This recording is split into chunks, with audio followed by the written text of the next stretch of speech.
இந்த இடைத்தேர்தலோட வந்து திமுகவை வெளுத்து விட்டுருங்க, திமுகவை காணாம ஆக்கிருங்க அப்படின்னு சொல்லிட்டு விஜய் சொல்லியிருக்காரு. இதை மக்கள் எப்படி பார்க்குறாங்க அப்படின்னு சொல்லிட்டு மக்கள்கிட்ட கேட்டு தெரிஞ்சுப்போம் வாங்க. ஒன்றும் இல்லாமலாம் அதெல்லாம் ஆக்கவே முடியாது. ஏன்னா இவ்வளோ காலம் ஆட்சியில் ஜனங்களுக்கு இவ்வளோ விஷயங்கள் செஞ்சுருக்காங்க இல்லைங்களா? அதுவும் இல்லாமல் அவங்க அந்த அளவுக்கு மெஜாரிட்டியில் ஒன்றும் வரல. இவங்களுக்கும் இத்தனை வருஷம் அரசியல் அனுபவம் இருக்குது. நேற்று வந்து அரசியல் அனுபவம் இல்லாத அவர் முடிச்சு விட்டுறலான்னு சொன்னால் அது நடக்கிற கதை கிடையாது. உண்மையிலே அதெல்லாம் பேச்சுக்கோன்னா சரியாக வரும், நடைமுறைக்கு ஒத்து வராது. அது அவரால் ஒன்றுமே செய்ய முடியாது. திமுக தொண்டர்கள் இது வரைக்கும் எந்த கும்பனாலையும் அழிக்க முடியாது. அது வந்து இயற்கையாகவே சொல்கிறேன். 75 வருஷம் அரசியல் பண்ணுறாங்க. அது ஒரு தொண்டன் கூட இங்கேருந்து அப்படி போகிறதுக்கு வாய்ப்பே இல்லை. அந்த மாதிரி தான் அந்த கட்சி வளர்ந்து நிற்குது. அந்த மாதிரி தான் அந்த கட்சியை ஏற்பாடு பண்ணியிருக்காங்க. ஜென்சின்னு இப்போ ஒரு இது ஸ்டார்ட் பண்ணியிருக்கோம். பிரமாதமாக ஓடிட்டுருக்கு. நல்லா இம்ப்ரூவ்மெண்ட் ஆகிருக்கு.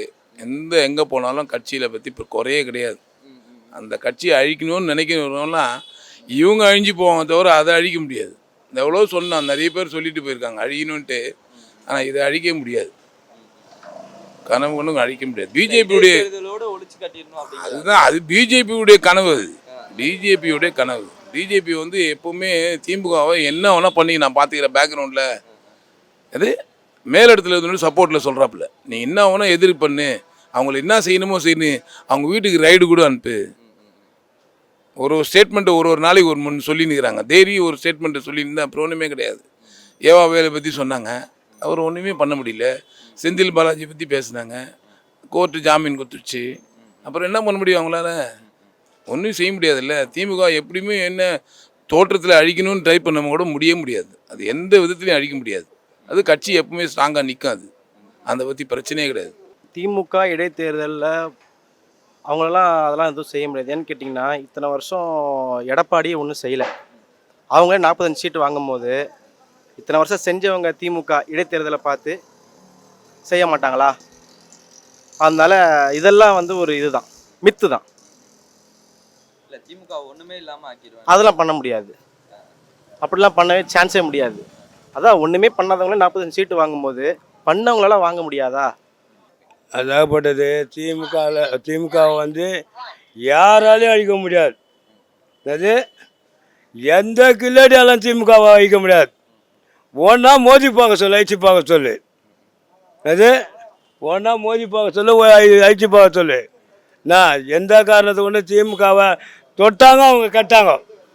திமுகவை வந்து தொட்டாங்கன்னா அவங்க கட்டாங்க. அந்த மாதிரி ஒரு காலமும் அப்படியே போட்ட ஜெயலலிதா இருந்தாங்க, எம்ஜிஆர் இருந்தார், நிறைய விஜயகாந்த் சார் இருந்தார். யாரும் அந்த மாதிரி வந்து திமுகவை அழிச்சிடுவோன்னு சொன்னவங்க யாருமே கிடையாது. திமுக வந்து அழிச்சிடுவோன்னு சொன்னது யாருமே கிடையாது. திமுக வந்து யாராலையும் அழிக்கவும் முடியாது. அது நாங்களே தீக்குளிப்போம். திமுகவை கை வச்சா நாங்களே தீக்குளிப்போம். திமுகவை யாராலையும் அழிக்க முடியாது. அது உண்மை, 100க்கு 100 உண்மை. காணாமல் போயிடணும் அப்படின்ட்டு விஜய் சொல்கிறார் அப்படின்னா, இந்த வாட்டி அவர் ஜெயிச்சிட்டா சொல்லி அந்த ஒரு இதில் தான் சொல்கிறாரு. நெக்ஸ்ட்டு பார்த்தோன்னா கண்டிப்பாக நம்ம திமுக தான் வரப்போகுது. அது எல்லாருக்கும் தெரிஞ்ச விஷயந்தான். அவர் என்ன தான் பண்ணாலும் திமுக தான் நெக்ஸ்ட்டு வரப்போகுது. அவர் சொல்கிறது சொல்லிட்டு தான் இருக்கணும். அதெல்லாம் ஒன்றும் பண்ண முடியாது. மக்கள் மத்தியில் எல்லாம் ஃபுல்லாக பார்த்தோன்னா திமுக தான் இருக்காங்க. ஸோ திமுக தான் வரப்போகுது. திமுக தான் எப்போவுமே. அவர் சொல்கிறது சொல்லிட்டு இருக்கட்டும் அப்படியே. ஜனங்களுக்கு இப்போ அவர் ஆட்சியில் வந்து இப்போது நிறைய விஷயங்கள் சொன்னார். அதில் ஒன்று கூட இன்னுமே நிறைவேற்றலை. என்னை பொறுத்த வரைக்கும் எதுவுமே நடக்கலை. 1000 ரூபாயோட தான் நிற்குது. அப்போது நம்ம முன்னாள் முதலமைச்சர் ஸ்டாலின் அவங்க பண்ண அந்த 1000 ரூபாய் இதோடு தான் நிற்குது இல்லையா? வேறு எதுவுமே இன்னும் ஒன்று கூட செய்யலை. கரண்ட்டு விஷயம் சொன்னார், 200 யூனிட்டு சொன்னார். அதுலேயே நிறைய சேஞ்சஸ்ஸு. அப்போது ஒரு விஷயம் கூட நிறைவேற்றலைன்னா ஜனங்களுக்கும் வந்து ஏதோ ஒரு இதில் மோகத்தில் போட்டுட்டாங்க, ரசித்தாங்க இல்லையா? இன்றைக்கி நம்பர் 1ன்னு பார்க்கும்போது ரஜினி, கமலுக்கு அது அவர் இருந்தார். ஸோ அதனால் அவருக்கு வந்து ஓட் பண்ணாங்க. ஏதோ பண்ணுவார், ஏதோ சினிமாவில் சொல்கிறதெல்லாம் அப்படியே ஒரு பாட்டு சீனில் நடக்கிற மாதிரி அப்படி நடந்துரும்னு ஜனங்க நினச்சாங்க. அது சாத்தியம் இல்லை அப்படின்றத அவங்க வந்து இப்போ இந்த 1.5 மாதத்தில் நிரூபிச்சிட்டாங்க. ஜனங்களும் புரிஞ்சு வச்சுருப்பாங்க கண்டிப்பாக. புரியாமலாம் இல்லை. திருப்பி இடைத்தேர்தல் வந்தால் அது ஜனங்களுக்கு கொடுக்கறதுக்கான தீர்ப்பும் இருக்குது. அதுவும் இல்லாமல் படிக்காதவங்க இதில் பார்த்தீங்கன்னா தமிழ்நாடு ஃபுல்லாக யாரும் படிக்காதவங்களும் கிடையாது. எல்லாம் படித்தவங்களும் இருக்கிறாங்க, எல்லாத்தையுமே புரிஞ்சுக்கிறவங்களும் இருக்கிறாங்க. அதனால் கண்டிப்பாக வந்து இடைத்தேர்தல் வந்தாலும் கண்டிப்பாக நம்ம திமுக ஆட்சி வரும் கண்டிப்பாக. அது வந்து விஜய் வந்ததே வந்து ஒரு லக்கில் தான் வந்தார். அவர் அந்த ஃப்ளூக்கில் வந்தாங்கன்னு சொல்லுவாங்கள்ல, அந்த மாதிரி தான் அவருக்கு. காக்கா உட்கார பனம்பழம் விழுந்த மாதிரி அதில் தான் அவர் வந்து ஜெயிச்சு முதல்வர் ஆனார்.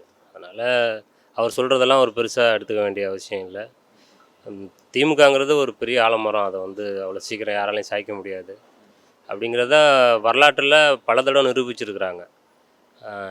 அவங்கள விட தோல்விகளை கண்ட இயக்கமும் கிடையாது, அதுலேருந்து மீண்டு அவ்வளோ வேகமாக வந்த இயக்கமும் வேறு எந்த இயக்கமும் கிடையாது. அதனால் திமுகவுக்கு இது ஒரு பெரிய இது கிடையாது. அதுலேருந்து அவங்க வெகு விரைவில் மீண்டு பழையபடி அவங்க வந்துடுவாங்க. அதுக்கான ஆற்றல் வந்து இருக்குது. அந்த ஆற்றல் மிகுந்த தலைவர் தான் திமுகனுடைய தலைவரும் கூட. ஏன்னா அவர் சந்திக்காத தோல்விகளே கிடையாது, அவர் பார்க்காத வெற்றிகளும் கிடையாது.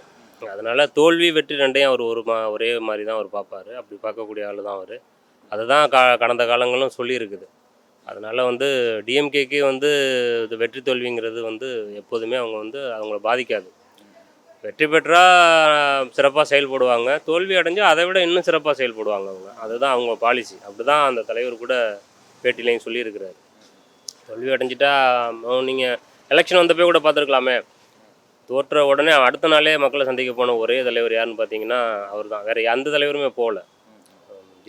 தோற்ற உடனே முதல்ல வந்து மக்களை போய் சந்தித்து நன்றி சொன்ன ஒரே தலைவர் அவர் தான். அதனால் அவர் வந்து ரொம்ப ஆக்டிவாகவே அந்த இதில் களத்தில் களமாடுவாங்க. அந்த நம்பிக்கை வந்து தெரியுது. அதை நம்ம அப்படி தான் நான் பார்க்குறேன். இது எப்படி சொல்கிறதுனா, இடைத்தேர்தல் இப்போ இவங்க வந்து புதுசாக வந்திருக்காங்க, புதியவர்கள். இவங்களுக்கு அரசியலை பற்றி எதுவுமே தெரியாது. அரசியல் அறிந்தவங்க, புரிஞ்சவங்க, தெரிஞ்சவங்க கரெக்டாக சொல்லுவாங்க.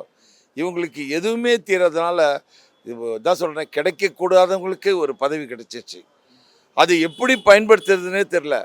அதனால் வாய்க்கு வந்ததெல்லாம் சொல்கிறாங்க. ஆனால் இவன் சொல்ல வாயில் வந்துடும் அப்படின்னு சொல்கிறாரு. ஆனால் அவருக்கு தான் கண்டபடி வாயில் வருது. ஆனால் சொல்கிறவங்களுக்கு யாருக்கும் வர்றதில்ல. ஆனால் அவருக்கு தான் இந்த மாதிரி ஓடினால் சொல்கிறாரு. யார்? அவர் தான் ஏர்போர்ட்லேருந்து ஓடுறாரு, இது கரூர்லேருந்து ஓடுறாரு, டெல்லியிலேருந்து ஓடுறாரு, டெல்லியில் ப்ரெஸ் மீட்டிங்லேருந்து ஓடுறாரு. யார் ஓடுறது? அவர் தான் ஓடுறாரு. அதனால் திமுகவை எந்த காலத்திலும் அழிக்கிறதுக்கு வாய்ப்பே கிடையாது. அழிச்ச சொன்னவங்க தான் அழிஞ்சிருக்காங்க. ராஜாஜி சொன்னார் திமுக அழிப்பேன்னு, சத்தியமூர்த்தி சொன்னார், சத்தியமூர்த்தி ஐயர்னு ஒருத்தர் இருந்தார், அவர் அழிப்பேன்னு சொன்னார். காமராஜர் சொன்னார் திமுக அழிப்பேன்னு, முடியல. பக்தவச்சலும் சொன்னார், முடியல. அப்புறம் எம்ஜிஆர் சொன்னார், சிவாஜி கணேசன் சொன்னார், அதே மாதிரி எஸ்எஸ்ஆர் சொன்னார், அதே மாதிரி ஈவிகே சம்பத் சொன்னார். இந்த வரலாறுலாம் அவர் பார்த்துருந்தாருன்னா தெரியும். ஆனால் யாரெல்லாம் திமுக அழிக்கணும் சொன்னாங்களோ, கடைசியில் ஜெயலலிதா வரலும் திமுக தான் அவங்களுக்கெல்லாம் வளையம் வைக்கிற நிலைமை ஏற்பட்டிருக்கு. அவரால் ஒழித்து கட்ட முடியாது. அவர் ஜெயிச்சதே ஒரு அதிசயமான இது, ஆச்சரியமாக எங்களுக்கே இருக்கிறது. அதில் இவர் வந்து எப்படி டிஎம்கே ஒழிச்சு கட்ட முடியும்? அப்போ அப்படி தான் எல்லோரும் டிஎம்கே ஒழிச்சு கட்டணும்னு சொல்லி எல்லாருமே போயிட்டாங்க. அடுத்தது இவர் போகிறதுக்காக சொல்கிறாரோ என்னம்மா வாய் விட்டு சொல்லிட்டு, இவர் இந்த 50 நாள் ஆட்சியோட போயிடலான்ட்டு அவர் வாயில் வர்றதுக்காக இப்படி ஒழிச்சு கட்டணும்னு சொல்கிறாரோ என்னம்மா, அது என்னான்னு தெரியல. திமுக ஒன்றுமே இல்லாமல் ஆக்கணுங்கிறாருல, அது எப்படி பார்க்குறீங்க? அது ஒன்றுமே இல்லாமல் எப்படி ஆக்க முடியும்? அவ்வளோ தொண்டர்களுக்கெல்லாம் அவங்கள எப்படி ஒன்றும் இல்லாமல் ஆக்க முடியும்? அது ஒன்றும் இவங்க வந்து எல்லாத்தையும் கூப்பிட்டு பேரம் பேசி ஒன்றும் ஆட்சியில் உட்காரல. அவங்க பேரம் பேசி தானே ஆட்சியில் உட்காந்துருக்காங்க. அவங்கள வெளியேற்றிட்டு வேண்டாம் இவங்களை ஆட்சி பண்ண சொல்லுங்கள்.